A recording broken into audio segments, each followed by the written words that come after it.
Hey, friends, forgive me for being 3 minutes late. Wednesday, 31st of July, I understand. That's what my production notes tell me. And I am somewhere in the hinterlands of Middle England, having just finished my United Kingdom and Ireland tour last night in Hampshire, which I have to say was the most delightful turnout ever. A lot of friends turned up. Some people flew in from different parts of Europe for that closing date of my UK tour. It's just been the most wonderful month long sojourn for me. A bit of an odyssey, I have to say, because I did certain things that I've been meaning to do for a very, very long time. Are we going live? Yes, we are. So sorry, I just had to double check that. For me, it was a bit of an odyssey. I've not been in England technically for about 4 years. And I explained to my audience on the trail a little of the rationale as to why I didn't exactly flee England, but why I withdrew in some disgust after having lived here and had a home here for a very long time.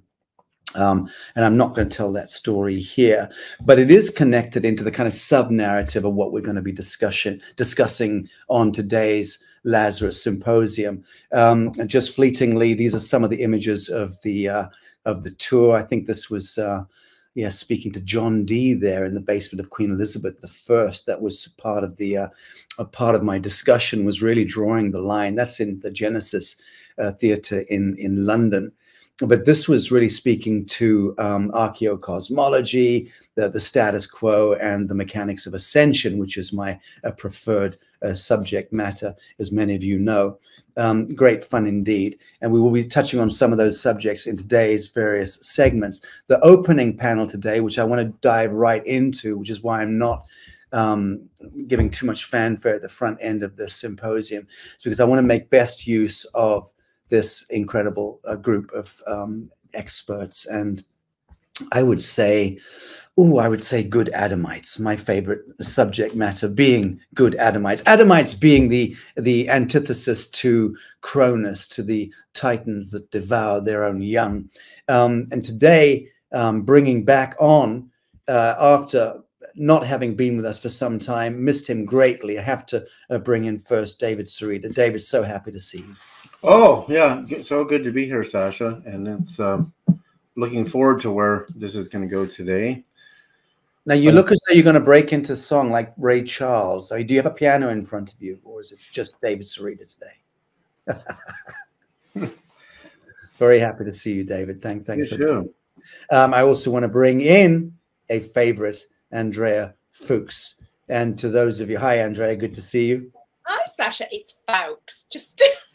But you know, I keep doing that, and you just have to excuse me and allow me that. I'm so sorry. So I'm where your tour began today, so I'm in Cornwall now. So to those of you who don't know, this remarkable woman is an acclaimed past life regression therapist and intuitive healer, and her work focuses on uncovering hidden truths from our past lives to facilitate healing and spiritual growth in the present. And Andrea has been featured on numerous media platforms in the mainstream, it has to be said, for her expertise in connecting with soul memories. And I was very happy that I bumped into you in Glastonbury a couple of weeks ago, which was unexpected for me and just an absolute delight. So glad to have you back on, Lazarus. Thank you for joining. Beautiful chalice. Well, yeah, I live between sort of Cornwall and Glastonbury, but mainly Glastonbury, really, though. Yeah. Beautiful. Okay, bringing on our guest of honor today, somebody who I met for the first time in Ireland at the epicenter of the planetary heart.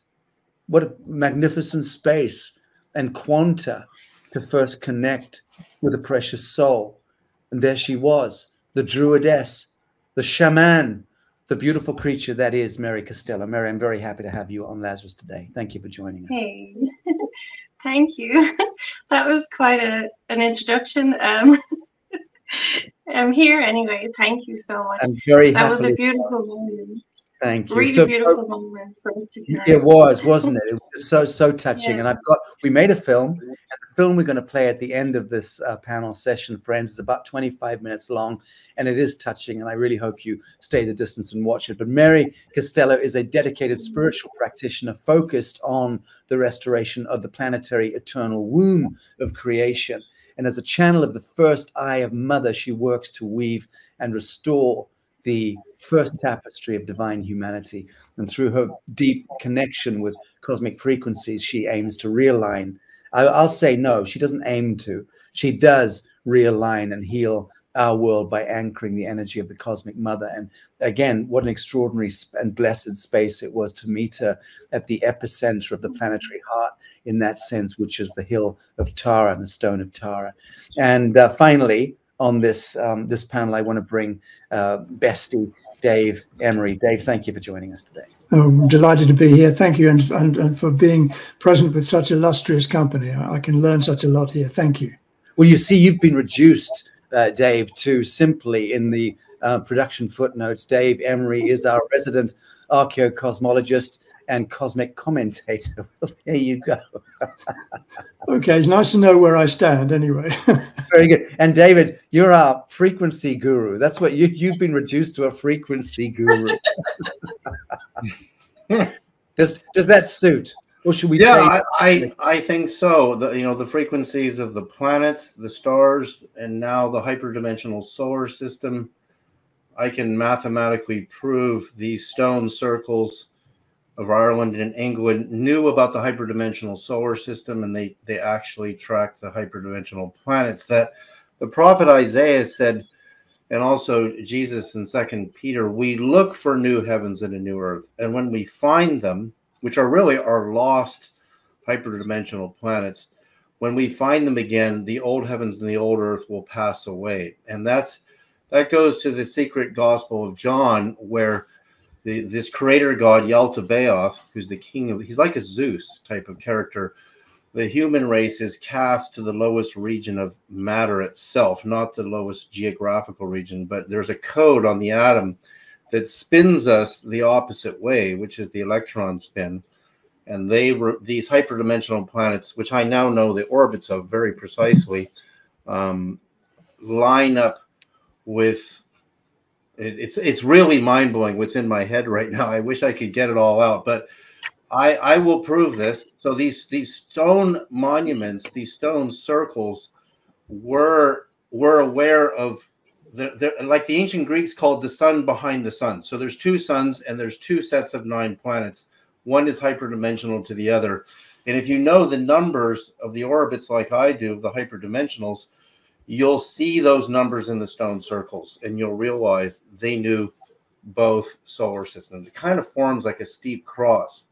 And there are actual people during these events, like solar eclipses and solstice marks, where these two suns will show up on their camera, but not to the naked eye. And again, the ancient Greeks called it the sun behind the sun, which has a different numerology than the physical sun. Actually, the ancient Greeks said the physical sun is the 666 and the hyperdimensional sun is an 888. So, I mean, that's just these markers in stone, again, were tracking, and so was the Great Pyramid of Egypt, this hyperdimensional solar system that the prophecies say we're going to find it again. And I believe the stones, because I think what the subject today is, are the way to find it. And I could demonstrate that. I'm making a film right now. This film should be ready by the end of September. Beautiful. Great. It will really illustrate this properly. Very good. Let me just set a context here. So what are we really discussing here? Tara, center of the earth, divine right to rule, R-I-T-E. Why and what is the hill of Tara? I'm just going to ask this in very reductive terms first of Mary. Just kindly explain to us the context here. What is Tara? Why is it significant? And why is it regarded by many oracles and shamanic peoples around the world as being the epicenter of the heart of humanity? Well, I will speak to what I have felt and seen, because I don't read like literature or information about things, but I'll certainly tell you what I've seen and felt. What I saw was a convergence point under Tara through this emerald crystal filter, this heart, and this would be the return. This seemed to be, and it did seem to be like masculine lineages, like it did seem to be men walking to this return for this kind of it was like they would receive renewal and a return to the Mother Earth or to the Mother Goddess in this convergence point. So I've been to Tara Hill of Tara, and there's two different ones. I'm not sure the exact name of that one. And I've seen the different stones, but it was only when we were there that we, and all the other people that were with us, we kind of rooted around a little bit. We got to see really what it was all about, because it's presented as one thing. It's presented almost like a lingam worship, and we know what that is. That's the sacrifice of man. And then when we rooted around a bit more, we got to see the bit that was hidden in plain sight. Yes, very beautiful. And Andrea, what is your telling or your take? Do you know much about the Hill of Tara, the Stone of Tara? I'll be honest, I don't know too much about it, but I've had an experience with women, and Mary might have a sort of an answer for this.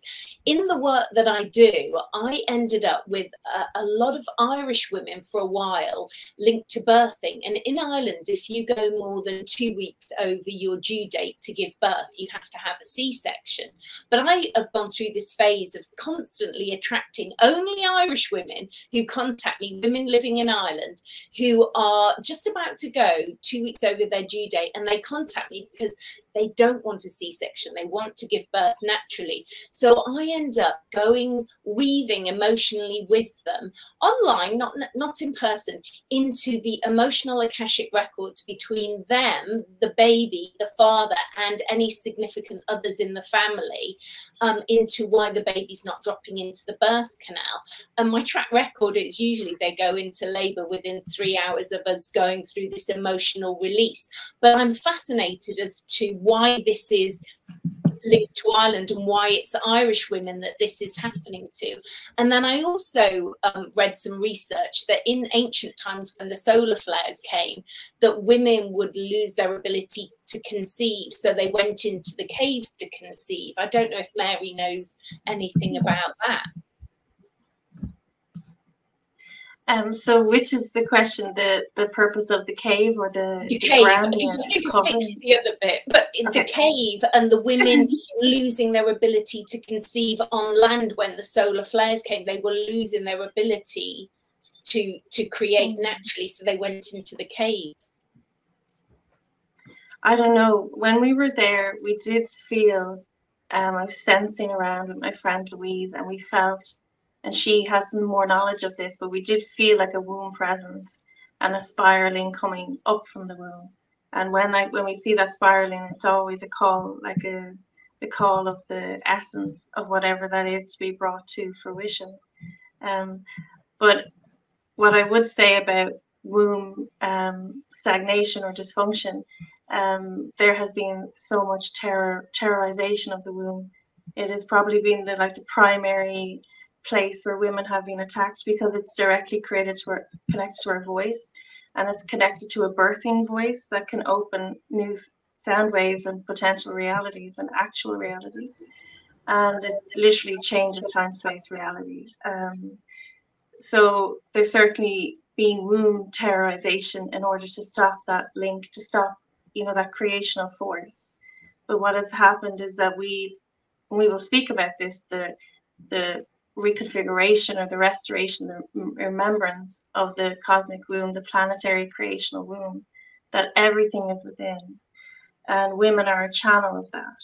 Just like every part of our body has every part of our form has a light function, including the womb, of course. So we have kind of pulled ourselves out of that lie, all the different lies about the womb, and we have found the truth of ourselves. And the womb essentially is this, we would call the basin of the womb is what would have been called hell. Essentially, the basin of the womb was like the dumping ground of everything that was the shame of humanity. And there is a spiraling force underneath all of that now that literally can create vortexes to take that poison off planet, because it has nothing to do with us. So the function of woman and womb as a light, as a tool of light, has been restored, and it is being remembered by everyone. And then the effects of it are being felt in physical reality also. Very good. So let's speak momentarily about Ireland being one of the most maligned, marginalized, subjugated, genealogical peoples of the world. I mean, it's just gone on for millennia. Why? What lies beneath?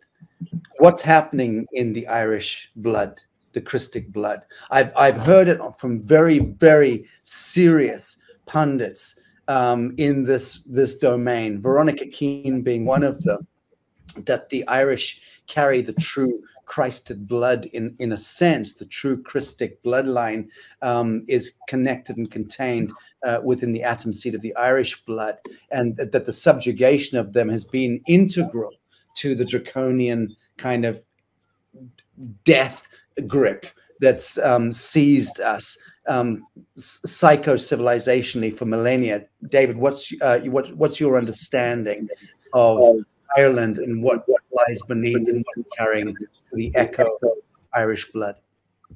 Well, just listening to everybody here, they're talking so dynamically about the effects of the ancient past, and they're working with dynamic moments of the present to rectify and to heal, and it's absolutely wonderful to listen. But yes, you're absolutely correct. This obviously comes from the deep past. So let me just very, very quickly run through some of the history, all right, because it is extensive, but I'll do it very briefly. First of all, if we go back to Atlantean times, the Atlantean continent was huge, and it was in the Atlantic Ocean. It stretched from just below Brazil, just below the midpoint of Brazil, all the way up the east coast of America, and it included England, Scotland, Ireland, and Wales, and of course parts of Norway and Scandinavia too, also probably Greenland as well. It was a huge place. Now, in those days, it was forested extensively, and it was also the dynamic frequency realm of the Hyperboreans. Okay, now the Hyperboreans go back hundreds of millions of years, but they were the first etheric beings who were seeded into Gaia. Okay, that's our connection with Gaia, Harmonic Universe 3. And they provided us with our first DNA strand. So they're very, very important for us. And the Hyperboreans were 20 to 30 feet tall. They were like giants, okay? And that had an impact upon our myths and legends later. So I've said that. Now let's backtrack 70,000 years ago into the Atlantean times. And a lot of the tribes who were living up in what we would now call Ireland and England and Scotland were indeed very, very connected to the earth through the Hyperborean energy. And they had a deep and connecting and abiding connection with the inner stargates, inner earth. The stargates of inner earth, there are 12 of them, just like there are 12 planetary stargates. They are all interconnected, and they flow eternal source energy throughout the whole of the cosmos. And our planet Earth is a critical gate for the whole of our time matrix. It is very, very important. And so the people who were living in what we now call Ireland were very elementally connected. So they had a tremendously powerful connection with the rocks, the crystals, the elemental beings, the creatures, and the plants, and the earth itself. Now, what happened 30,000 years ago was that Atlantis, the first fall of Atlantis, there was a cataclysmic destruction, and the whole of Atlantis was reduced to a series of 3 sets of islands. One was Bruja, which is near Florida. One is Nohasa, which is Bermuda, which is actually where one of the major capitals was. And the others were the islands of Ireland, Scotland, England, and Wales, all right? And they got cut off, separated. And so what happened after that is that during the destruction, a lot of the tribes from all the different places had to disappear into different places. And one of the tribes was the Celtic Druidic. And this is the original King Arthur line. And they were often red-haired, but they were Celtic Druidics. And they had been in Atlantis, and they had fashioned lives for themselves where we are talking about now, Ireland, Scotland, England, and Wales.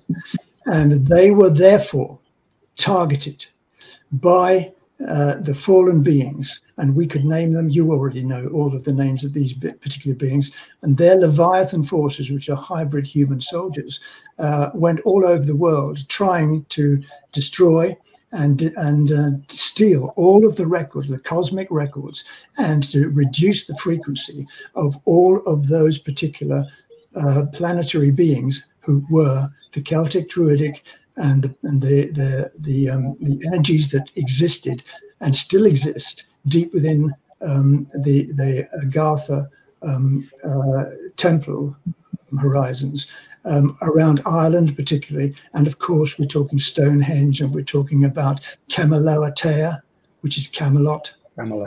Camelot, which is actually taken from the inner earth Agartha temple called Camelotea. And that is where that comes from. And there is a deep connection. I'll just finish with this. There is a deep connection with the stargates of inner earth. And one of those stargates of inner earth is on Island, just off Dublin. You probably know it, Mary. Island, underneath that is Q site number 3. That is a very important stargate for the inner earth template gates. Through a line from the stone of Tara, the hill of Tara, it would go through the Island. It would also go through the Vale of Pusey, which is Stargate 11. It would also go through Paris, which is underneath Paris are loads of Metatronic sound pulse mechanisms. And it would also go through the Vatican, and it would end up in Stonehenge. Sorry, not Stonehenge. It would end up in Giza, the pyramid. So all of these are dynamic low frequency connections and also massively high frequency connections, and they all feature around the original Atlantean islands of Ireland, Scotland. Wonderful. Thank you for that. David, what is your understanding of the importance or the geomancy connected to that part of the world of Ireland, even England? Well, what I'm looking at on the Hill of Tara being the coronation stone for the kingship of Tara, or Tara, however we want to pronounce it. And the kings of Tara might even have, and there's articles on this, a genetic connection to the Merovingian kings that spread themselves all throughout the region of what was Gaul, because the whole territory, you could call it Gaul, a Roman territory, but you could also call it in more ancient times, which is more true to its Celtic origins. But what interests me about the mythic stories I'm reading about the Hill of Tara and the coronation stone are two things. And one is that, maybe I can do share screen here so people can see what I'm looking at. The stone itself, and Dave, you'll be really interested in this, is 1 meter tall. And of course, the meter allegedly isn't developed developed by the French in the end of the 18th century. And there's evidence in the Great Pyramid of Egypt and its measurements that it knew what the meter was as well. So when you look at something like this, so let's look at it from the top down. If you look at, let me just do a share screen here so I can show people what I'm looking at. I'm looking at Leah Feller. So this is the stone at the top of the Hill of Tara right here, right? Are you seeing that? Now, I don't know when these flat pieces on the bottom were placed there, But if you were looking at it from the top down, it looks like the eclipse or what you would call a transit of a planet across the sun, like a transit of Venus or a transit of Mercury, would resemble this looking at it from space, looking down. So transits are quite rare. I mean, I know a lot about transits. Astrologers know all about transits of Venus. In fact, Earth transits, if you were living on Mars, and there are dates for when Mars transits the sun. So a transit is when a planet actually lines up and passes across the sun. In fact, in Sedona, I remember the last Venus transit. So Mercury transits, because they're closest to the sun, are the most common. Then you get Venus transits, then you get Earth transits that are only visible from Mars. But then you also get transits of my hyperdimensional planets in the solar system. And this is what really interests me about this, because the mythic around the Hill of Tara, from what I can see, describes gods and goddesses coming to Earth and then being, it's like the story of Jesus in the Apocryphon of John, that we were cast down, I believe, to the antimatter world or the matter world, and they're in their planets are antimatter to our matter, which means their electrons spin the other way, and we don't see them anymore. So therefore, when they got here, they would have to have the ability to track the hyperdimensional heavens, the hyperdimensional solar system, which is really named clearly by the prophet Isaiah in the Bible. So that if you date this, that's the only problem with the Hill of Tara that I can't do. I can't date when this coronation stone would have appeared, right? I just don't know when that happened.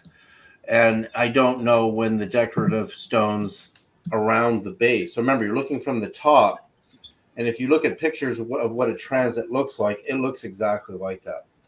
So what I know too, and I presented this here before, Sacha, is the miracle of the sun at Fatima was the transit of a particular planet with a particular orbit, which I have now tracked very closely, and I can prove, and I'll have to do this later because it's a long presentation. It's going to be in my new film, Where to Next, that Stonehenge 1 with the 56 Aubrey holes was tracking this particular planet that I'm talking about. And when this planet transits, you get the miracle of the sun at Fatima. And transits happen, like transits of Venus they come in pairs, so you get 2 of them in a row that are years apart. Transits of Venus are 8 years apart in pairs.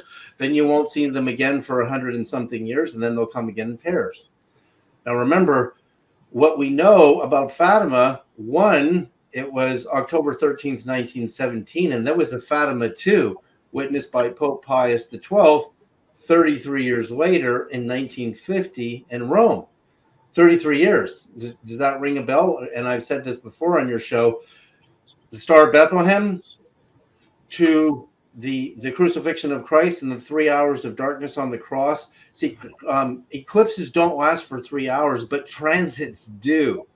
The problem is there was no Venus transit that day. There was no eclipse of the sun that day on the cross, but the Star of Bethlehem and the 3 hours of darkness on the cross are 33 years apart. Fatima 1 and Fatima 2 are 33 years apart. You have a match of transits of a planet that we can't see, that we don't know that it's there. So now I have proof that the stone circles were following the transit period and the orbital period of this. There's 2 hyperdimensional planets on either side of Earth. There's one in the inner solar system and one between Mars and us. And I know their orbits, and they will match everything. And it's all going to be explained in this new film. The point about the Hill of Tara that interests me in the mythic is if these gods and goddesses came down through this portal there, and that's why the kings of Tara were coronated there on that stone, on that spot, then there's a portal there. And that would have meant that the transit of this planet, remember, the transit of Fatima, which caused the miracle of the sun, was visible in that same region. So if you look at Fatima, Portugal, and you go this way, you're going to come into England. I want to match it where it is, because I want to see, because this stone is sitting at 30 something degrees north latitude. It's at 53 degrees, 34 minutes, 43.1 seconds north. So that's what I want to look at. And I think I'm going to get a match. It looks really close. So the point is, Fatima 1 was Portugal. Fatima 2 was Rome. And they're not very far apart, like in their north latitude, right? So if the depiction from the top of the stone of Terra is interpreted correctly, with the radiant rays of the decorative stones and the circle, it looks like a transit. You can look at pictures of Venus transits, and they're very powerful. I mean, if anybody remembers the last Venus transits, there's an energy when you look up at the sun. There's something's happening that's so powerful. Andrea, I see you nodding there feverishly, so you better jump in. Yeah. Always jump in. What I see with clients is sometimes I'm guided to take them back to the interdimensional portal that they came to this planet before they had a physical body. So like an interdimensional portal that is like their soul star portal. So what you're describing is when I see these places in the world, and obviously there isn't just one, it's not just Tara, but I'm thinking these are the portals that they came in. And I sing light language or sophophonic sound frequencies. So when you go at a specific time and there's you, or even better, a group of you making the sound frequency around the stone or within the circle, you open multi-dimensional vibrational portals, but you have to have the right tone, and it has to be either hitting sunset as well, because it gives off a shrill sound off the stones that bounces off you and the stones and opens up the dimensions. And it's interesting you mentioned about the Venus, because I was here in Cornwall on the beach here on a Venus-Jupiter alignment quite a few years ago. I might be wrong, but I think it was 2017. And I was just like taking some pictures. And as I was taking these pictures of myself, I shapeshifted into a non-human face. I mean, I should find the photograph to show you, because it's my hair, but it's not my face that I caught. But within the milliseconds after, it is my face. So I think it's all to do with these, that they're Stargate portals, that what these stone circles are and what the sound frequencies are and what we can use them for to open multi-dimensional dimensions. Beautiful. Beautiful. Yeah, the last transit of Venus was 2012 from what I can see, and that's pretty, that's really, again, the pairs of transits are 8 years apart. And then that pair won't show up again for another, I think it's 121 years, which oscillates with Venus. It's not exactly 121 years, but the pairs are usually 8 years apart. So we had one in 2004 in June, and we had a Venus transit in 2012, which is, again, we all know was a very powerful year. Right. So again, when you look at a picture of what a transit looks like, the stone of Terra from the top with the decorative stones looking like the rays. Let me jump in here, David, because the stone of Tara, when I was there on the ground with a group of people who are of the druidic and shamanic inclinations, and really understood tremendous backstory there, said to me when I asked the question, because I've been on a pilgrimage to get to the Stone of Tara for years, connected to a very, very enigmatic story that I was pulled into a number of years ago that has not yet been resolved. And it's an enormous story that I believe is of planetary significance, and is connected to the reincarnation of the last of the true kings of Ireland at the time that St. Patrick's was descending on Ireland to conduct his Vatican Holocaust against the good Irish people. The then king of Ireland fled with an ark that was in his custody, possession. He fled to England, and he went to a woods not far from London, and that ark was buried there. Generations later, a kind of Gothic pile was built above where that ark was buried, and then that fell into disrepair. And then about 100 years ago, a woman, a young woman, who was a clairvoyant in England. I met her when she was 100 a few years ago. She was living in the rebuilt Gothic pile in the middle of this woods as the living custodian of that ark. And I was taken there by a world famous medium, who I won't name right now, but I'd been lobbied to go and to be taken to this place in this forest to meet this 100-year-old woman who was at that point not mobile, but still living in this Gothic pile deep in the forest. The most extraordinary journey to this place. And when I met with the old girl, she threw her arms around me. We had a wonderful exchange for about a day at the place. The last time I saw her was a couple of years later when the British Crown interests had finally managed to get her off the land. She'd been there for over 70 years, not left.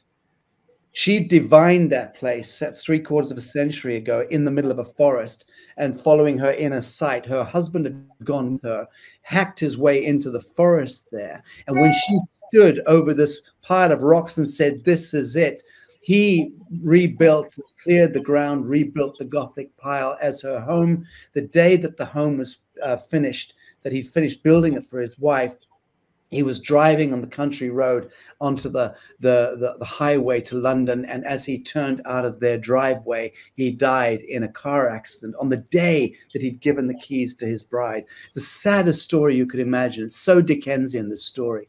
In any event, she remained living there all these years, and I was taken to meet her by a world-famous medium who said this woman is the custodian of the Ark from Ireland. So I know exactly where it is. Now, the story gets a lot weirder. The man who was mandated to retrieve the ark, one living soul, was a man who was also brought into the story. I know his name. He's in a prison cell in Fresno right now. I can't go into the story right now or I'll take up all the bandwidth here, but at some point I will tell the full story. Bottom line is he was in the process, this man, he's the reincarnated King of Ireland, true King of Ireland, and he was in the process of excavating the ark from underneath this Gothic pile. The British Crown and the government interests had already bought up all the land around this forest. This woman owned the freehold. They couldn't get her land. For decades, they've been trying to buy the land off her. And they've been bullying, threatening, cajoling, bribing, blackmailing. Nothing worked. She was the custodian. She was going to live and die on the space. But by the time I got to that land, it was literally an island, a small, dense forest in the middle of a huge desert of land that had been bulldozed by the British Crown with one road going in and out, that they had no choice but to allow her access to that. And they were doing a dig apparently underneath to try and get to the ark. The story is staggering. The man who was the reincarnation of the last of the true kings of Ireland was in the process of, with diggers and heavy machinery, going underground to retrieve. His DNA signature would allow only him to touch the ark. Now, Lazarus Symposium members know from what I did 3-4 years ago with the Satis Foundation in showing the Ark of the Covenant photographs, taken the one ark in Wadi Rum Desert in Jordan, connected to Alexander the Great's tomb that was discovered. I've been involved in that piece for many years. Will know that you have to have a very unique signature to behold the ark. You have to have a very unique signature to touch it. And it's well known that the one in Wadi Rum Desert in Jordan that was discovered there, connected to Alexander the Great's tomb, is now under sequestration by Delta, by US military working with the Jordanians. And they've not allowed anyone back in there for 20 years now. They flushed out the archaeologists and the guys who discovered this, world famous scientists. In any event, I can tell you that the one guy who was able to retrieve this Irish ark in the forest outside London that was hidden by his previous incarnation as the last true King of Ireland, he had found his way in this lifetime to this place to meet the custodian. with clairvoyance also attending, and mediums who were helping to nest this incredible story together in our age. This man was in the process just about to retrieve, when he was tricked out of England on a story which I can't go into because it could get people in trouble, but he had to go to America on urgent business. And when he got to America, he was tricked into something diabolical. In simple terms, he was tricked into a situation where he woke up, having been drugged the day he landed, and discovered 2 corpses next to him when he came out of his drug stupor. This is the reincarnation of the last king of Ireland, who was tricked away from retrieving the Ark. This is a couple of years back. He found himself in America, in California, with 2 dead bodies next to him, still smelling of chloroform. They clearly had come out of the morgue. They were dressed up to look like his wife and his new wife and his mother-in-law. So he was part of a honeypot trap.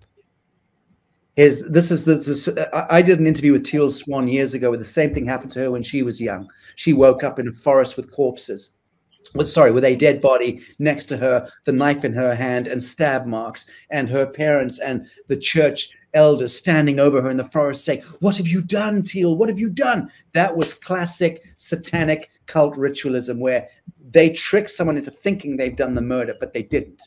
They were drugged, they woke up with a body, and they're led to believe. So this is a whole kind of Project Monarch situation. Bottom line is, the true King of Ireland, by best accounts and by my reckoning, is in a prison cell in Fresno. I went to see him. Wow. And time with him. I know who that being is. And his story is yet to be told. He will get out at some point. I said this to him when I exchanged fire in the eyes with him. I went there to give him hope. And I said, "You are not forgotten. You are not lost. Your story will be told. And at the anointed hour, you will be out of this." He knows that, because only he can retrieve that ark from that particular vector outside London in the United Kingdom. He has to retrieve that and bring it back to Ireland, and he has to place that ark exactly above the epicenter of the true stone of Tara, on the mound or the hill of Tara, which incidentally is not where it situates today. Right. I think 30 or 40 meters away from the true epicenter. That was done by the Irish, incidentally, as a fuck you to the British Crown, when the Crown invaded Ireland and then began trying to dig and do all sorts of shenanigans, because the true kings have to make use of that dielectric paramagnetic kiss point. In any event, the story is an extraordinary one, but it is connected to one of the arcs. And certainly it is the ark that was being contained in Ireland by that king at the time of St. Patrick's Holocaust and massacre. We want to ask ourselves why St. Patrick and the Roman Catholic Church, what they were up to at that particular time. I'll leave my story at that. So Sacha, the stone we're seeing, the low fell on the hill. Now, somebody spray painted it and said it was fake. So that coincides with what you're saying, that the real location might be 40 meters away. Yes. They don't want the real location. So this stone, again, it's curious that it's a meter tall, right? Because the meter wasn't discovered until the end of the 18th century by the French, allegedly. But when, again, using Great Pyramid mathematics, we can prove the meter existed at the time of the building of the pyramid. So there's also this other stone of destiny. You're right, there's a few other stones that are contenders for the coronation stone, and they are shaped like an arc. I mean, I have one here, and I was looking at the measurements. And of course, when I look at measurements for arcs, I'm more interested in ratio, because the ratio of the Ark of the Covenant of Moses is the ratio to the orbits of the planets. Again, I can prove this, including your hyperdimensional planets. So when I looked at measurements on the coronation stone of Ireland measurements, it had the same ratio. And so that's why the stone that you're talking about, if I can get measurements and you can get them to me, yes, I can tell you which planets it's corresponding to with Earth, and that's your portal.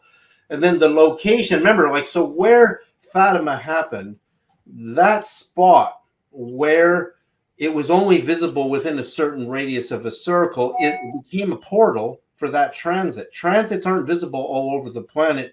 There's a radius of where the center line of the transit is, just like an eclipse, right, of the sun. I mean, there's a path, and it leaves a marker. So, and that marker is going to be a line at a north latitude or an intersection of north and south. So those intersections also produce ratios, by the way, in your numbers. So when ratios are recorded in dimensions of an arc, I'll be able to decode what that means, but I need to get the numbers. The stone of destiny that well, let me do that. I mean, what I'll do is I'll try to bring one of the elder who brought me in, the medium, the famous medium who brought me in to this whole story and shackled my life to the story, because my function is to try to help get this incarcerated, incarnated, reincarnated true King of Ireland out of the dragnet of the crown and Washington, D.C., back to England so that he can, using his signature DNA, retrieve that ark, take it to Tara and situate it exactly where it's meant to be. Why? What's that going to do? That's going to activate the noosphere.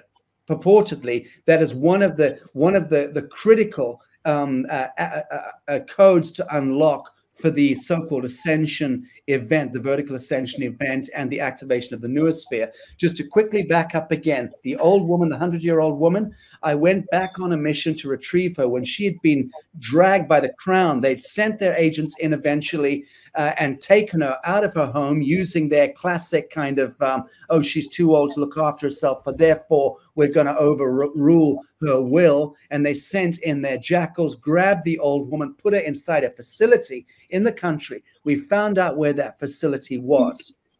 I went there with a medical doctor and the medium involved, who I can't name yet. We found the facility. I snuck into that facility. It's the last time I was in England.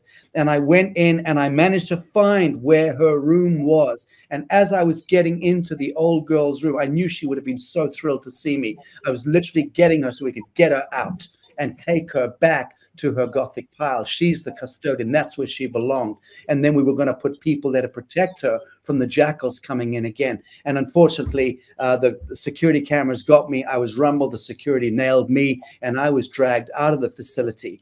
And the following day, I had very serious legal notices served on me in London. Like, they work quickly, the authorities.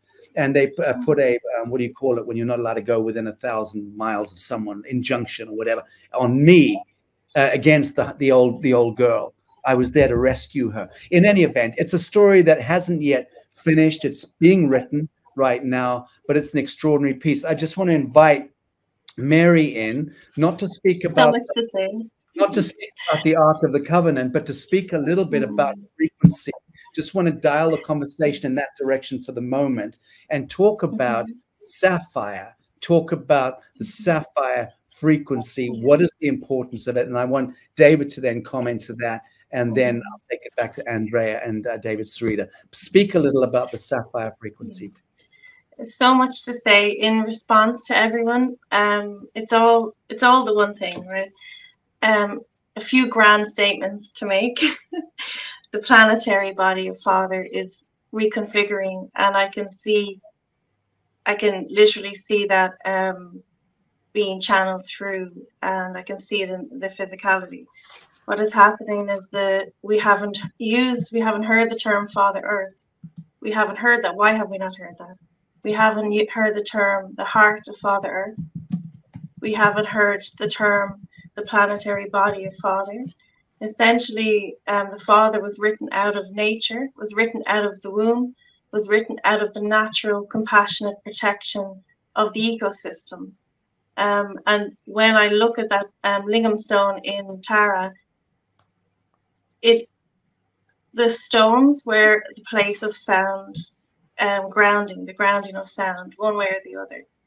We were under a false sound occupation, and the stones were used to actually try to poison the earth. So in that, if we think of the stone as the masculine principle and the soil as the feminine principle, the mother and father, under false sound occupation, like actively, it's quite disgusting and sad, actively weaponizing the masculine principle against Mother Earth, actively. And that is within us. We all have a masculine pillar, right? And what is happening now, so that was intolerable. All of that is intolerable. There has also been false magnetic implementation.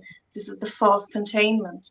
That has been corrected also. So when I talk about the containment of the womb, I mean that. I mean there's a particular parameter and containment, magnetic containment. It could be just called a personal torus field, right? When the center is corrected, the central sound, and I'll get into the sapphire with that. When the central sound is corrected, it creates the correct containment. So there's a planetary womb and there's an individual torus field. And we are learning what that means because it is different. It has been changed. So what happened when the stone was taken out of nature, out of compassion? It had the inability to ground. It was hijacked by a sound frequency that Mother Earth would not receive. It was an imposition. It was the frequency of it. I don't know all the details. I just know enough to, when I'm traveling, I just find out enough of what I need to know to disable it. It was from Saturn, is what I can say. And what I know of the false magnetics, that was something to do with the black heart of Saturn, creating a false core. The black heart of Saturn was created as a false center, the core of Earth. Earth is the center of the universe. We are the heart of the universe. We are the grounding station for everything. We are the place of creation. If it could be done anywhere else, it would be done. So there has been so much investment to use our mechanics of creation to create miscreation. So when I talk about the sound that's coming through now, I talk, first of all, the containment of the space had to be done to let us see what is happening. Water is what informs stone. So the sound that travels through water is what was reaching our stone, and the interplay between water and stone is what was informing. And when I say water, in the atmosphere, this is also how the sound travels through us, is through our own water. So there has been containment of the womb, of our time space, our continuum. And that is done by a sound intention. All sound has intention. So if there was an anti-life, miscreation, discord, dysfunction, sound intention placed upon us, that has been replaced and made, annihilated is the word.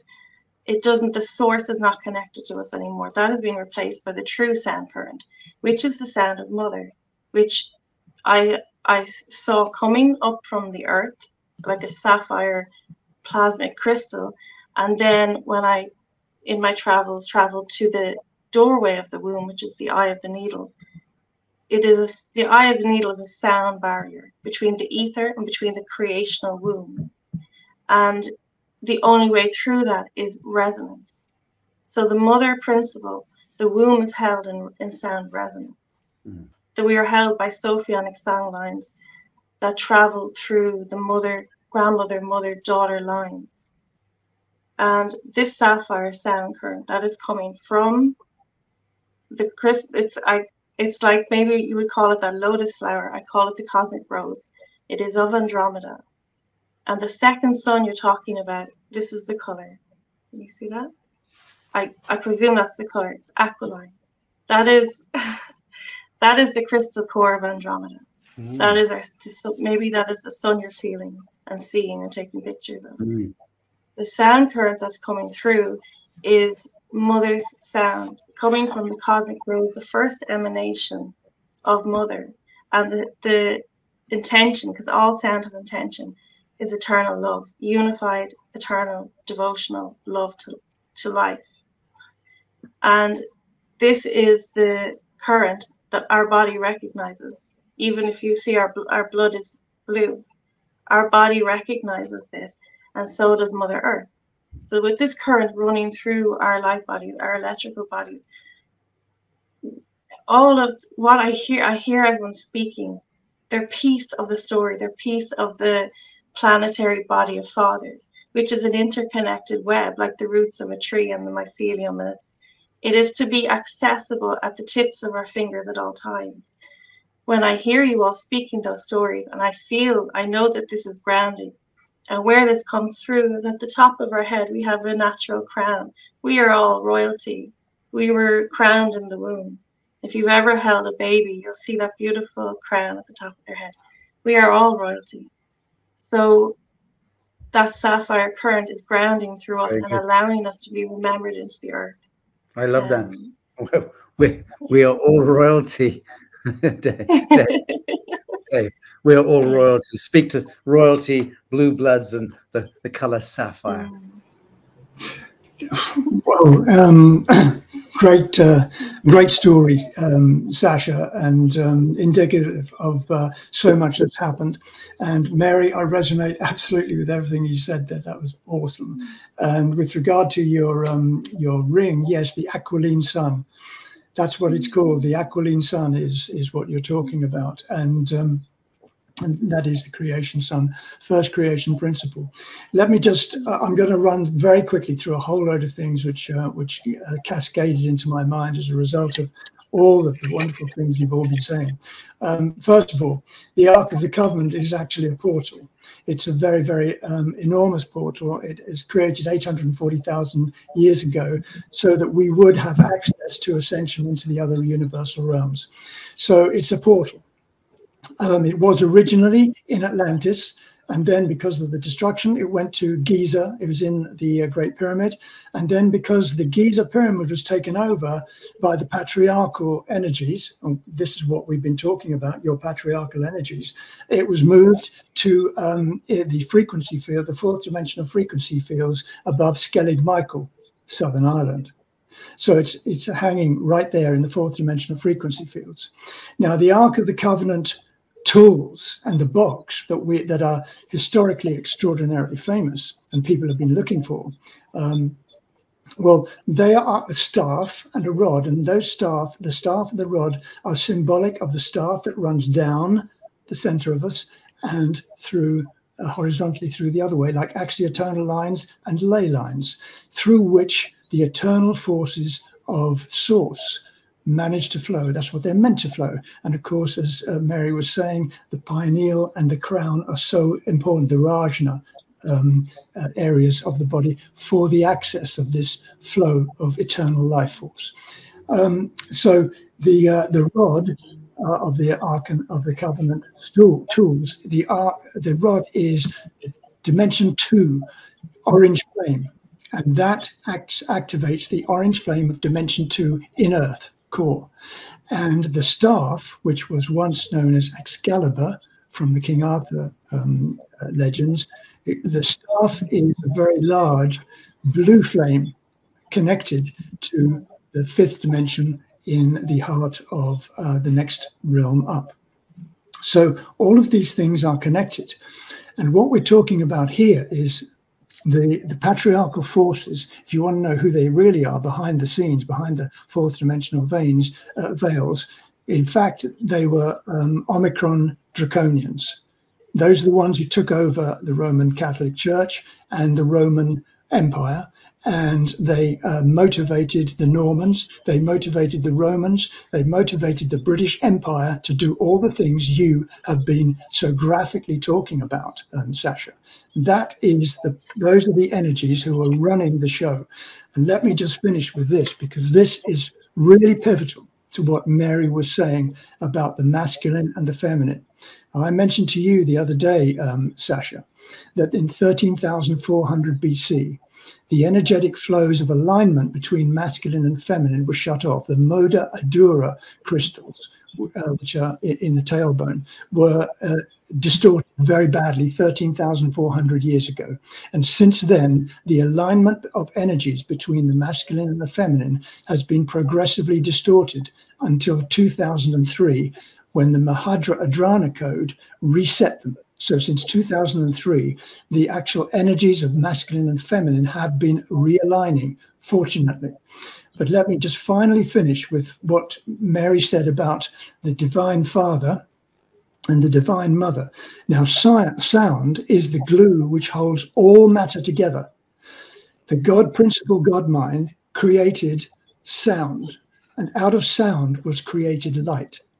Now, sound is vibration, and it's the feminine principle. So Mary is absolutely on point about all of this that she has said. It is sound that directs energy, and it directed light, and light is electric, and it's oscillation, and it's masculine.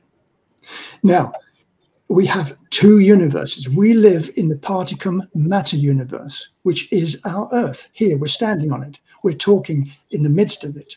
This is the particum matter universe, and it's feminine.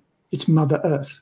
However, we have a parallel universe, which is inextricable from us. It is a part of us. Now, it's a 1.5 degree shift in dimensional frequency, so you can't see it with your 3D eyes, but it is right there. And people of high sensitivity, like Andrea and Mary, can feel it. And that is the antiparticle masculine universe. So let me just very quickly, in a sentence or two, tell you the history. The fallen beings, such as the Draconians, Omicrons, and the Adedicrons, and the Anunnaki, who chose to set up their own source life existence and to eliminate our energetic principles, they first of all had to attack, and they did, the antimatter particle universe, which is the masculine, which is our masculine. And in fact, many desperate pleas from our antiparticle universe, the masculine universe, were sent to the Guardian Alliance to help them because they were being taken over. Now, why were they taken over? Because you cannot take over the feminine power of sound vibration until you first take out the masculine and you distort the masculine powers. And so that's what they did. And when they did that, they then shifted their lower frequency energetics into our matter universe, and they have basically been attacking the feminine. But fortunately, since 2003 and since 2016, all of our energetic balances are returning. We are realigning, and it is through the fabulous work of so many people, and I include Sacha, David, Mary, Andrea, and all of you, and many others. It is our commitment to doing what you have just been explaining. And yes, we are royalty, Mary, and we're coming back home. Beautiful. Let me ask you, Andrea, how certifiably insane is Dave Emery? He's absolutely right. I mean, he's explaining the work we're really doing with people, you know. So when we're doing this work with people, you know, that's why we depict, you know, the image of Mother Mary with a halo around her, but it's not a halo, it's her aura. It's the awakening of the crown chakra, which we're all going through that process. So, you know, when I work with people and, you know, I sing light language, sophophonic frequencies, you know, the next thing they're telling me is, oh, I can sing those codes now. I can make those vibrational sounds, because they're healing all the parts of their soul fragments that they've got emotional trauma in other timelines of existence, whether we call them past lives, but they're coexisting timelines. So we're clearing the past lives, we're clearing the inner child trauma that you've got, we're clearing the ancestral timelines. And then when we connect, you know, which I'm seeing that people connect with these interdimensional portals, but they're actual physical portals on Earth. So then they can reclaim their soul sovereignty of who they truly are. And then you crown yourself as royalty because your vibrational frequency increases, and then your physical body heals as you reclaim all this aspects of yourself that have been lost through space and time. And then I think it was Veronica King, because you mentioned her at the beginning. I think she mentioned about the ancient Egyptians going either physically or energetically to Ireland, because back in the day it had access to the 9 dimensions and beyond. So that was why the ancient Egyptians wanted to connect with Ireland again. Yes. So it's all, I'm getting tingles when I say that. So it's all key to the whole thing of us awakening ourselves. Beautiful. Love it. David, Sereda, the blue sapphire piece and the frequency, does that make sense to you, what you were hearing from Mary Costello? And if so, can you expound on that, on that piece? Oh, like crazy. So the first thing is, in the Talmud, the tablets of Moses are sapphire. And in the Talmud also, the staff of Aaron's rod is gold and contain, I don't know the exact number of sapphires, but there's a number of sapphires. And then in the throne of God in Ezekiel, God is sitting on a sapphire throne. So let me explain, because in the Forgotten Books of Eden, which is the long version of the fall, the proverbial fall, which Jesus documents in the Secret Gospel of John very well, which was removed by the church accordingly. Adam describes when they fall, our sun is much hotter than the sun behind the sun, the hyperdimensional sun. So of course, sapphire, is being evident everywhere. This is a sapphire right here. Is a cooling, a sun that's radiating that color of light is not going to be as hot as ours. So there's descriptions of Adam complaining about the heat down here, which of course a lot of people are complaining about now, and their sun being more temperate, more even temperate. So that's very evident. Also in the Forgotten Books of Eden, God commands the angel, I think it's Michael, to go as far as the Indian Ocean to retrieve the pair of golden staffs, which would have had the sapphires, to deliver them in person to Adam and Eve, now that they're down in the lower world. And when you really understand the staff and the measurements like I do, and the ancient rods of ancient England and Ireland and their measurements and how they correspond perfectly to these hyperdimensional sun and the hyperdimensional solar system, which has 9 levels. So, and you just mentioned the 9 and the 9 dimensions. So it's all coming together. Like the connection in the Forgotten Books of Eden to the golden rods that were being delivered by the angel Michael to Adam and Eve, being retrieved from India or an island in the Indian Ocean, connects. It brings the Bible to India, and you see how all these things get removed so that we're left with a very isolated, myopic vision of the biblical narrative, which again is all masculine, removing all the feminine.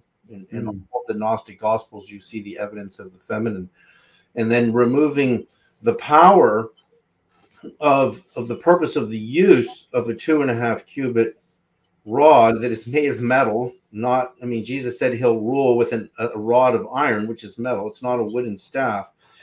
And again, you go to the Druids and the Druidic circles, and you'll see the same harmonic numbers in the measurements of the circles. And the 56 Aubrey holes, which was Stonehenge 1, the oldest Stonehenge, is tracking the same planet that Jesus ascends to 40 days after Easter. So, and I have all this in my film coming up.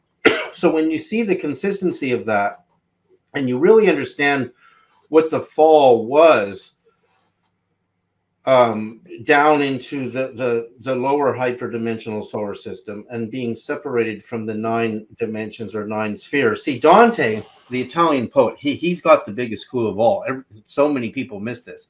So when Dante ascends with his beloved Beatrice in these romantic visions through the Paradiso, he gets all the way to Saturn. And at the time of Dante, I'm going to go to Sapphire again here in a minute, there was no discovery of Uranus and Neptune, which became Uranus and Neptune. And Dante is sitting there beyond Saturn in the 8th, because Saturn is the 7th level in antiquity. In the Ptolemaic view of the universe, there were 7 planets, counting the sun, right? He's describing a sapphire sphere, which would have been Neptune, which would be the 9th sphere. But then he's looking down the pipe, and Beatrice shows him there's 9 more planets above the 9. And guess who governs those? The angels.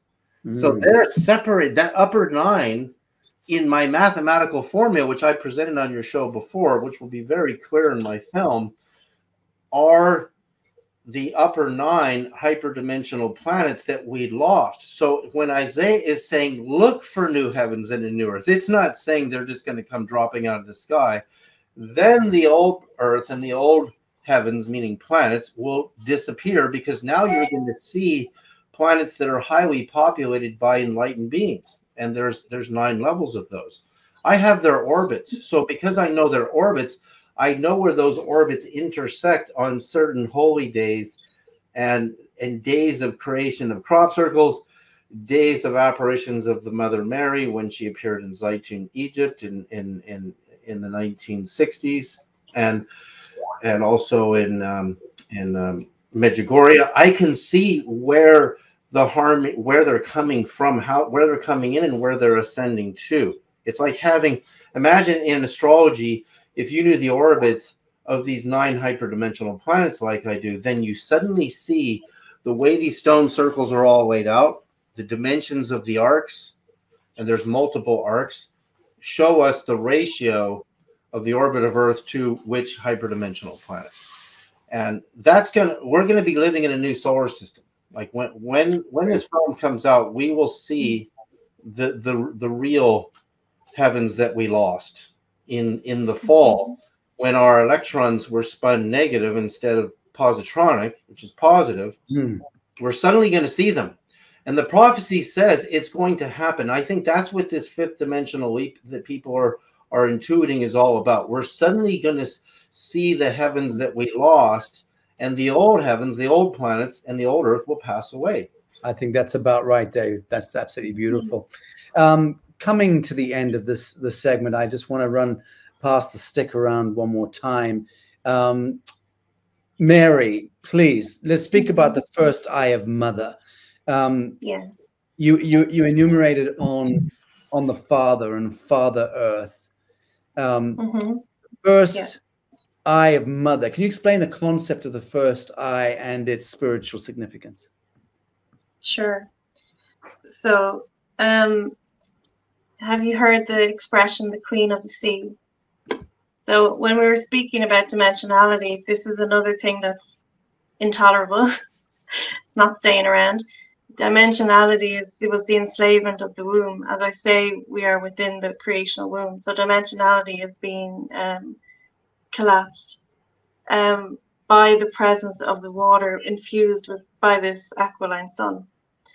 Within that free channel of birth, we are being reborn. And that sapphire, just to kind of wrap up the things, that sapphire sound is so persistent. It is just wave after wave of eternal love.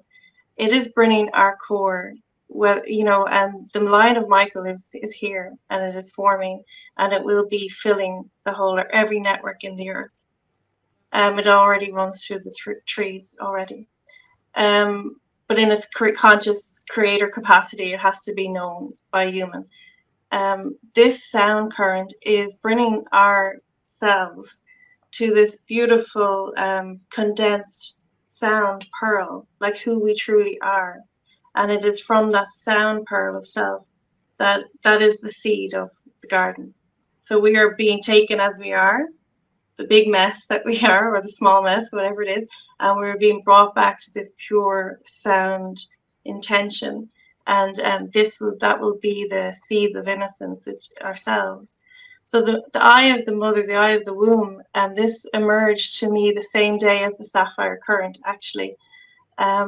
It is a sound shield between the ether of all possibility and the sound fields of the ether, where anything can be directed into creation. It is a sound shield which disallows discordant and attacking sound coming near us. And the only way it does that is by resonance. So it allows passage through resonance. And we saw something when we were at the stone in Tara. We saw this gateway, and the story was that the man who was to be king, had to actually pass through this doorway. And if it was the correct man, it would make a sound that would resound off the lingam stone. And I heard the sound from the stone. So there was no such thing, and there will not be such a thing as an imposter claiming, as you say, the right to rule, because the protective quality of the sound and the magnetism of Mother has been reinstated. Yes, and Father Earth will be known. That's coming through. I won't keep talking, but I could for ages. No, I love it. I love it because it's not. Yeah, it's just a beautiful reassessment and reorientation and recalibration of where we need to collectively steer our ideation into manifesting this new great new shift that's upon us. So I love the fact that we're, in a sense, tearing down certain archetypes and allowing the true archetypes and the true language to evolve. And let's face it, we're somewhat moving through the dark here. You know, we're the pioneers, more or less, psycho-intellectually speaking.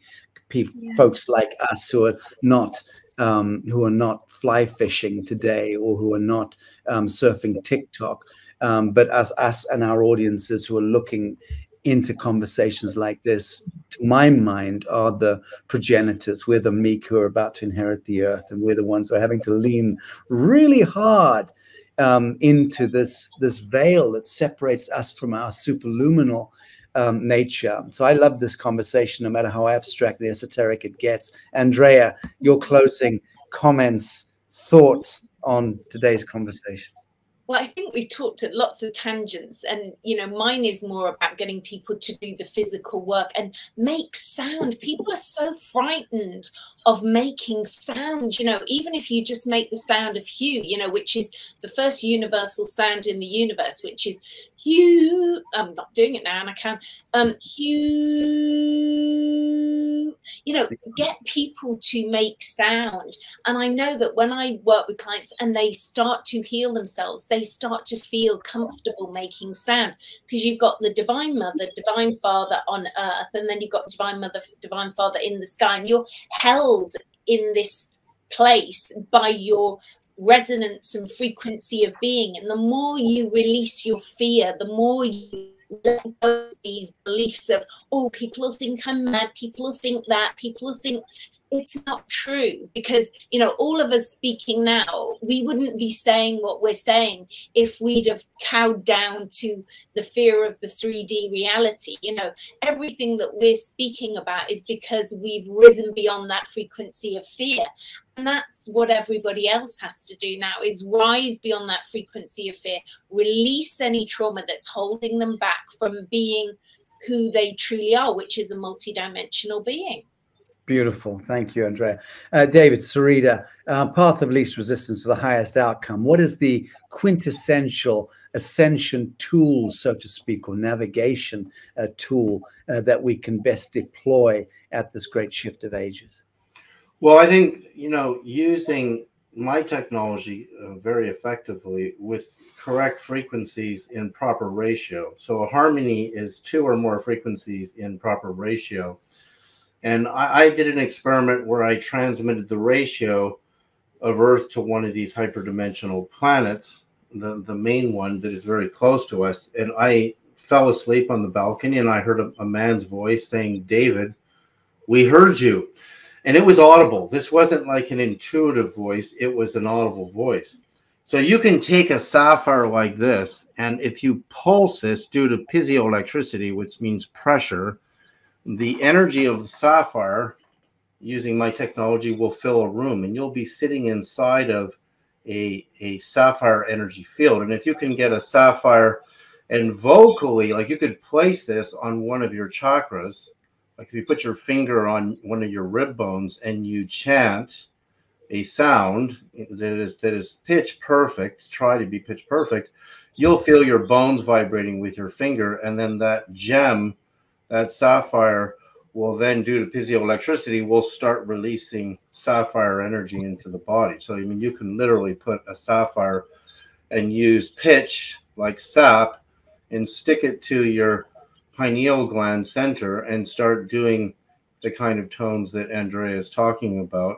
And then, so you'll see this in India, like, you know, with the bindi, I mean, sometimes they use paste, but sometimes they use gems.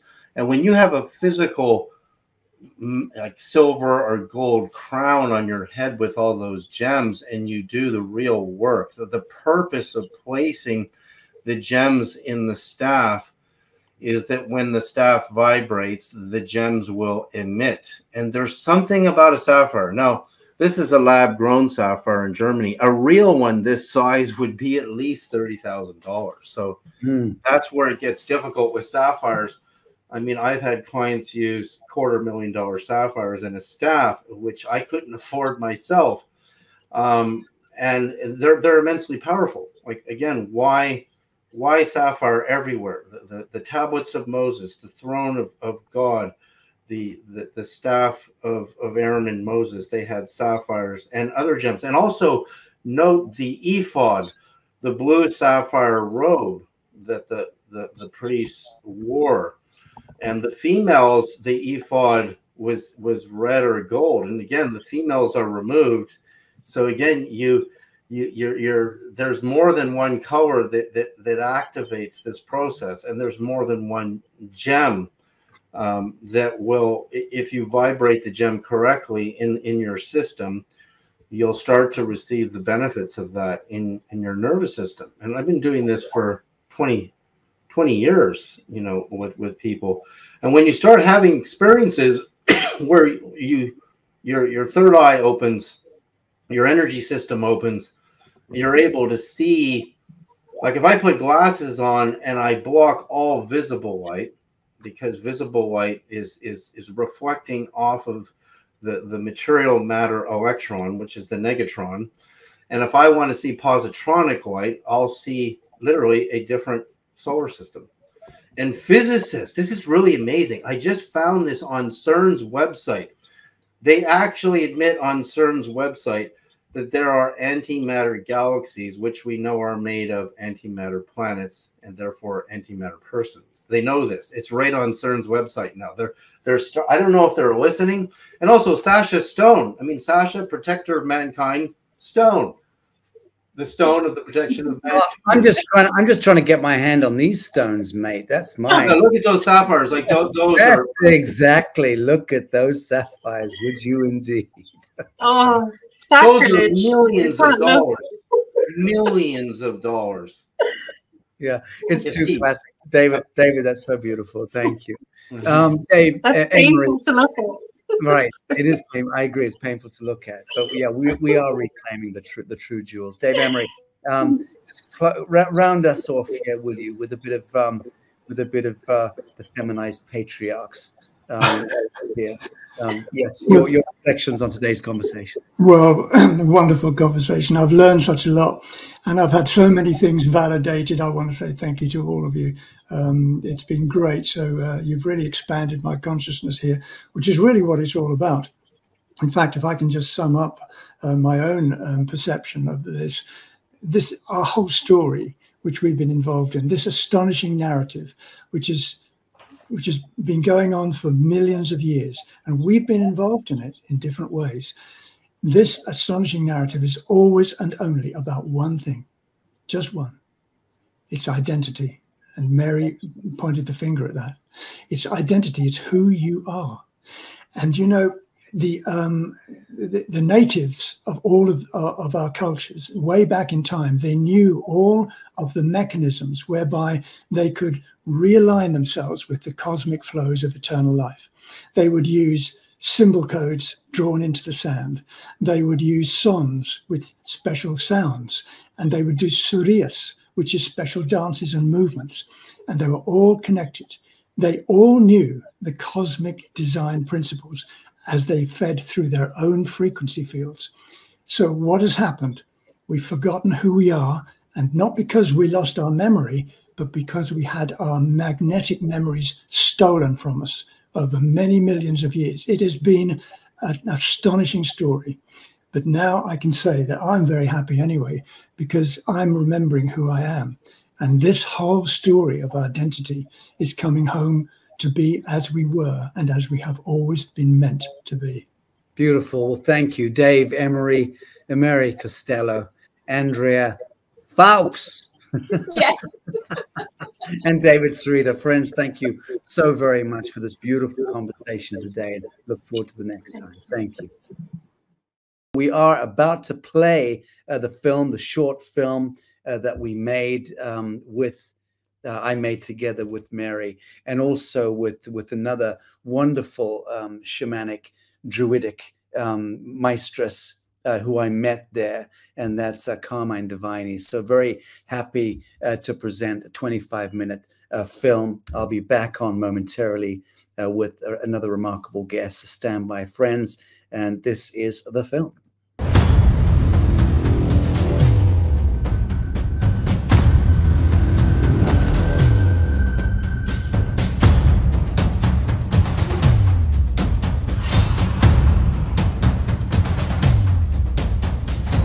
We are. This is the proverbial stone of Tara on the proverbial hill of Tara. Yeah, and our mythology tells us that this stone was brought here by the Tuatha De Danann, and originally though the stone was horizontal in front of, if you look over this direction you see the Mound of the Hostages. It was horizontal in front of that entrance to the Mound of the Hostages, and it was brought here and erected vertically after the 1798 rebellion, when the Irish revolted against the English. And beside the Leofold, over here to your left, we have a stone of memorial. And just so the audience understand, we're contending with that ghastly creature lumbering towards us. Couldn't be more imperfectly ordained whilst we're trying to hear this incredible story, but do go on. All right, the monument that you see here is to those people who died. Let's have a look at it. Yeah, in the 1798 rebellion. So at the same time as putting the stone here erect, the Leofold, this was erected as well. So you'll see the words in that number 1798. The rest of it's in Irish and pretty much illegible, but it is a tribute to those who gave their lives for the freedom of Ireland. Okay, how long ago? That was 1798. Gotcha. Yeah. Okay. At the moment, the Leofold is enclosed by a perimeter. It's to keep people away from it because there have been some attacks on the Leofold, and also, but you can still touch it if you want to. Gotcha. Go ahead. So you were just saying a moment ago that this is not the correct placement of this stone. It's not the original placement. Right. The original placement was horizontal in front of the Mount of the Hostages. Gotcha. So the placement was originally over yonder. The mound that you see here, that mound. On the right hand side of that is the entrance, and it was horizontal in front of that. And the mythology tells us that when the rightful king was crowned, the stone would cry out. Why did they move this stone here? Personally, and I've heard it said, and I would believe that it was a finger up to the British crown. To the crown? Yes. Well, how would that be a finger up to the crown? The phallic symbol. So finger up to the crown. It was an insult to the crown. Basically, that's what I've been told. That's why they did it. They say it marks the graves, but in fact the graves are further down here, beyond where the tractor is. Right. Well, just for the record, we all want to stick a finger up at the British crown. Yes, thank That's you. the one thing that unites all of us. And whilst we're at it, let's drop kick St. Patrick whilst we're at it, shall we? Deactivates the power of it if it's moved here, so the British couldn't stand on it and proclaim themselves as regents or true kings. Ireland. Right, understood. So now that makes sense. Yeah. So the fact that they displaced the stone is in much the same way that the Welsh today turned their street signs around just to piss off the tourists, right, and get them lost. Yeah. Okay, Yeah. I like that. So they removed the stone from its true placement so the British could never stand on the sacred centre and proclaim themselves as the true monarchs of Ireland. Excellent. Anything else we should know about this? Well, I can show you where the grave of Tia Tefi is. She's an Egyptian princess that the Tara is in fact named after her. Great. So the Irish for Tara is Chair, T-E-A-M-H-A-I-R.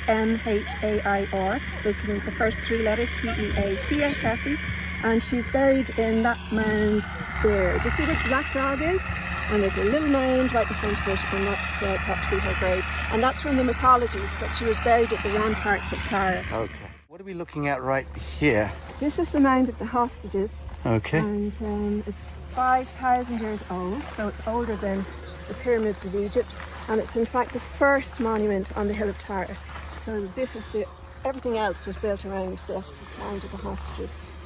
And it was so named because of a certain time in Ireland where warring tribes would give their children to the other tribes or opposite tribe, and this would help keep peace. So give them as in for slaves? Yeah, no, they breeding? would be treated very, very well. Guests? Yes, as guests. Exchange guests? Yeah, and that way they wouldn't fight with each other because their children were with the warring tribe. Right. They kept peace. Makes a lot of sense. Situation. Makes a lot of sense. So this is the Mound of the Hostages, and at Imbolc and again at Samhain, which is the beginning of February and the beginning of November, the sun shines in here to the stone at the back and illuminates the chamber, much the way the same thing happens at Newgrange. This is a much shorter passage. On the left-hand side, you'll see an orthostat with spirals and other markings on it. It illuminates, it brings in the light of the sun deep into the womb of the earth, illuminating and bringing union, divine union. Dance of Shiva and Shakti, yeah, so to speak. With this stone here, we think, it is thought that it's a map of all of the monuments on the hill, and many of them now have disappeared through agriculture. Yeah. Okay, very good. Yeah. Thank you. There's a very strong connection here with Egypt, actually. Right. And there was a body found in here, a child's body that was surrounded by faience beads, which come from Egypt. So that's interesting. Another piece of a clue would be what I showed you up there, which is Tephi's mound. Gotcha. And we're allowed to walk up here? Yeah. Oh. Mm. Here we are.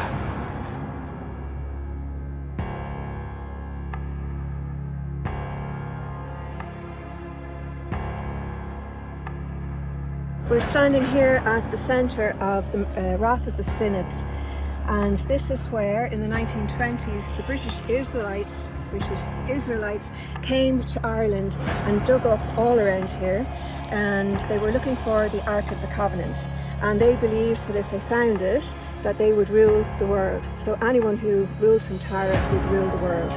They believed the Ark of the Covenant was here, and in their archaeology, but they didn't put everything back the way it was originally.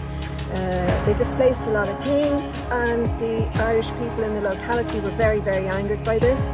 And then we had famous people like W.B. Yeats and Maud Gonne, who led a great protest against the destruction that was happening here by the British Israelites. And so the Irish people at night time would come up and scramble the markers that the so-called archaeologists had put on the ground, and basically very interfere with their work. So the true King of Ireland at that time, he did come here and he took the Ark of the Covenant from here at the time that St. Patrick was coming in with his marauding armies. No, I don't know anything. Well, I do, and that's why I'm here. Yeah. And that king took the Ark to England, fled across the water to England, and about an hour and 20 minutes outside of London, there is a forest, and there is a Gothic pile, and underneath that Gothic pile, about I think 18 odd feet, that Ark is buried and has been waiting to surface in order to be brought back here to be situated again in phase conjugation with the stone, whereupon the activation of the noosphere is intended to occur. So this is an extraordinary story that is very, very real. I've tracked it. The reincarnated individual who was the High King at that time is currently in a prison cell in Fresno in the United States in maximum security. He's not getting out anytime soon. He was tricked by Crown agents and Washington DC jackals into that prison cell. I know the whole backstory. It's a blood chilling story. And he's been there for many years. I've been to see him. And he will be released in the fullness of time. Time now no longer being really the equation, because we've passed into the end of time. But he will be released at some point. He's the only individual whose resonant DNA is able to actually touch the covenant, that particular ark, where it is buried in England. It's one of 5 that I understand exist. I know there may be more, but that's a very real story. And beyond that, I know a great deal more. I've been to the location. I know where it is. There are 3 people alive who know that I understand. There are 3 people alive who know where that site is. It's an extraordinary story. And if you get to that site, the bizarre thing is that the Crown of England have bought all the land for miles around that location. There's a little forest, and all around it they bought the land, so it's now prohibited entry. You can't even get into it. I got into it because the woman who was the custodian of that Gothic pile, beneath which the ark still lies, had been there for about 65 odd years, living there as the custodian of that sanctified spot. And the true King of Ireland, the reincarnated soul, was in the process of in turn bringing that up from the ground when he was interfered with and switched over to the United States, tricked over to the US. They caught him up in a dragnet, and he's been prevented from coming back to England. But it's one of the most extraordinary, enigmatic stories you'll ever hear. But it's still being written. All I can say. So, well, you're the first person to talk to me about this ark, the connection between this particular ark and this spot where we are. So I'm very interested in the subject. Yeah. Another thing that was very interesting underneath the ground here is they found labyrinths which were higher than your head, like two times higher than your head. So that's all underneath the ground here. So who knows? Yeah, maybe there was an ark. I don't know. I can't tell.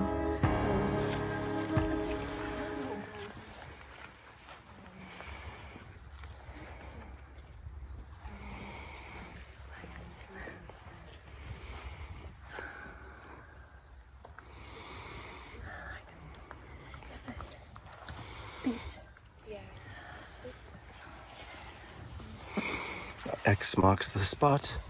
Did you feel it? Yeah. Can you feel it in your heart?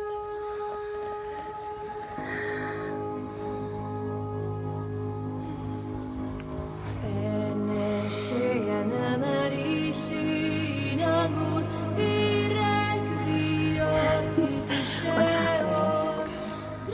There has been like a call from the Eternal Son, the code of the Eternal Son, or the seed of the Eternal Son. And we can give the response today. So we will open the channel of the Father and the Son. Whatever that looks like. Not projecting, because there's been so much projection onto what the Father of the light of Father is and what the channel of Father is, and we're just allowing everything to emerge as it is. Yeah. You know? Look at this clock. Seed. That's the seed. Mm-hmm. We are. It was asked that this sound would come and turn like the fist into a rose, to remove the false sound, leftovers of war from the blood and from everything else.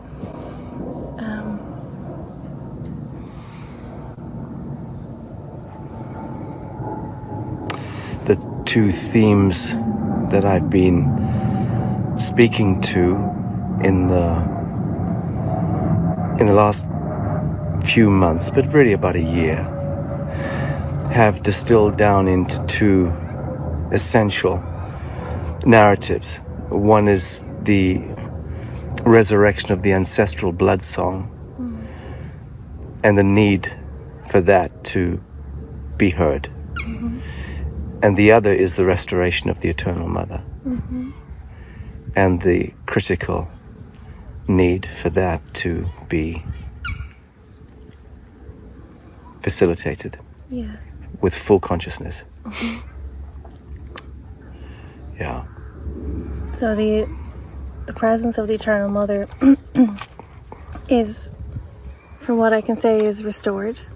The womb has been corrected. The womb has been remembered as, and this is to come into consciousness, right? And sometimes there's instant correlation.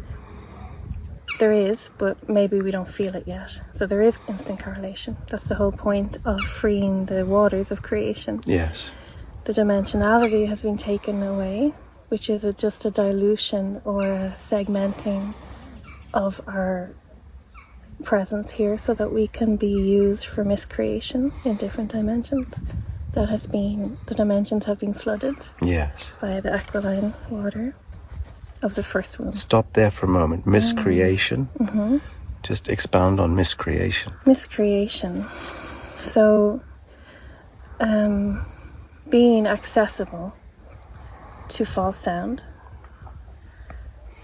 Essentially, that's what I'm seeing as the component that once the sound is corrected, everything else can correct. So false sound is false light. Same thing, right? Yeah, sound is light, but sound has an intention. Like sound is... It carries the intention. Yeah. Yes, it's the carrier of it. Yeah, very good. So it moves through water, which we are within, and it... the stones were used to ground false sound. To ground false sound and reintegrate it back into Alpha Omega, into coherence. I guess that's the word. Yeah. It was to, basically we are the mechanics of creation, and the false sound was used to hijack the mechanics of creation that we are. And then the stones, in their capacity as the machine, the machine of it, the corruption was done to ourselves first and foremost. Yes.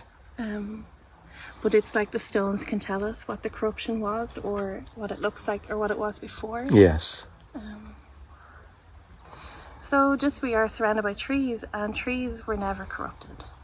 So that is interesting to note, that like we can take our counsel from trees in relation to what true sound looks like. Yes. They only receive the core sound, the true sound that's coming through. That's why they look so good.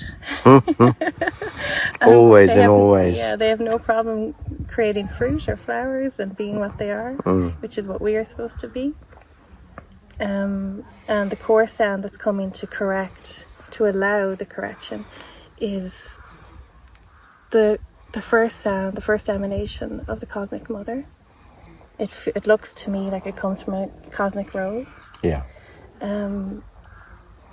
And it is just, the colour is sapphire. That's the colour that I see. And this is the current of creation. And it is the only accessible, the only current of creation, the only sound which is actually allowed in our creational waters now, in our womb. And the reason for that is that the golden eye of Mother, the first eye of Mother, people call it like the eye of the needle, that has been reinstated between the ether and the womb. So that has been reinstated to disallow. Nothing can pass through that except what resonates. Very good. The only way the mother controls, it's not controlled, it's just resonance. Yeah. That's it. It's only sound. Very good. These stones, I was told, are these two stones. What was happened here was that the man who would be king apparently would, if he had to be able to drive a chariot through these two stones, and if he did that, it let out a sound that resonated with the pillar stone we saw earlier. Right. So this is the representation of the eye of the needle, the doorway of the mother, and that is how kings are born. That is the channel of man, is born through the doorway of mother. And there's no other We have a plan. What's our plan? What's our plan? Well, I need to talk to you first and feel from you. Wow, look at that. Isn't it nice? How beautiful that is. Lovely. Blends perfectly seamlessly into you. There we go. Here we are. And there's our rose. The rose of the compassionate heart, the eternal call of the sun. And we were speaking about, this being the fall of the old order of blood sacrifice and ritual sacrifice and harvest of humanity, which have been the underscoring themes of our psycho-civilizational complex for millennia. And that all now comes to an end, has in fact already shifted. The false sound that was imposed upon the crystal core, the crystal heart, the stone, brought the blood to be available to be sacrificed, if you know what I mean. It brought the blood to a frequency of division and discord and war, so that it was usable by an anti-life creation. The core sound of Mother returns the blood to innocence, so it is actually unusable. And every blood spilt is returned. So there isn't a drop there. Very good. For the anti-life machine. What I see is a red ruby crystal heart. The heart of the Father. The heart of the Son. That feels to me to be the filter that will keep humanity safe. Yeah. It feels to me to be the portal for the eternal compassion that will keep humanity safe. It feels to me that this activation of the ruby crystal core heart of Father and Son takes all hearts out of the black heart overlay false. I understand. And it is just to turn the hand. So we turn the hand, we back into the corner, and that hand has to turn. And in the end, these corrections are in the way of like grace and ease, and it's as simple as like just a ribbon being undone. Yeah, in the end, exactly it's just right. a correction. That's correct. What it's supposed to be. Yeah. So when you find the knot, it's very easy to undo it. Simplest action of all. Yeah, correct. And that's beautiful.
The intention, the sound intention of channeling the sound of Mother around the crystal heart of Father and Son, to see this unification of the channel of Father and Son, the channel of the unification of the call and the response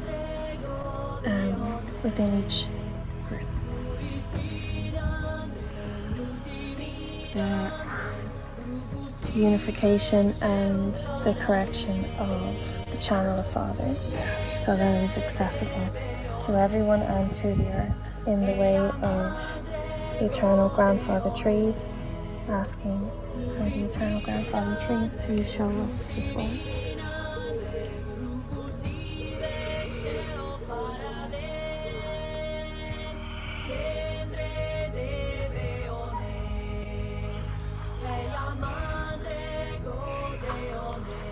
Remembering the heart of man is red and full of life, vibrant and infinitely compassionate. It is the heart that holds humanity safe.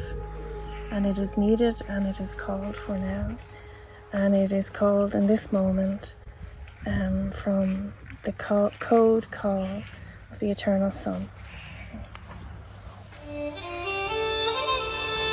Aho.